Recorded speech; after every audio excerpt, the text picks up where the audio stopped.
স্বাগতম। আজকের ভিডিওতে জানাবো ইরান ও ইসরায়েলের চলমান যুদ্ধের সর্বশেষ পরিস্থিতি নিয়ে।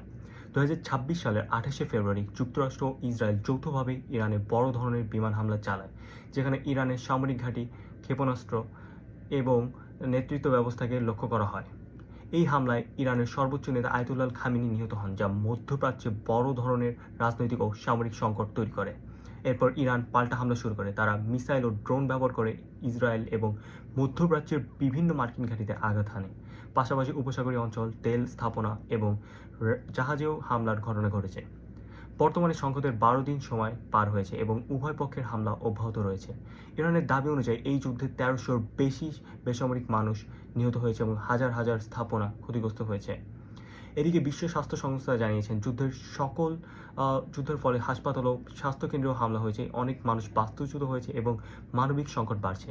অন্যদিকে ইরান ঘোষণা দিয়েছে তারা যুক্তরাষ্ট্র ইসরায়েলের অর্থনৈতিক ও ব্যাংকিং স্বার্থেও হামলা চালাতে পারে, যা সংঘাতে আরও বড় ধরনের আকার নিতে পারে বলে আশঙ্কা করা যাচ্ছে। বিশ্লেষকদের মতে এই যুদ্ধ যদি দীর্ঘায়িত হয় তাহলে শুধু ইরান ও ইসরায়েল নয়, পুরো মধ্যপ্রাচ্য এবং বিশ্ব অর্থনীতির ওপর বড় প্রভাব ফেলতে পারে, বিশেষ করে তেল বাজারে। এখন প্রশ্ন হলো, এই যুদ্ধ কি দ্রুত শেষ হবে নাকি আরও বড় আঞ্চলিক সংঘাতের রূপ নেবে?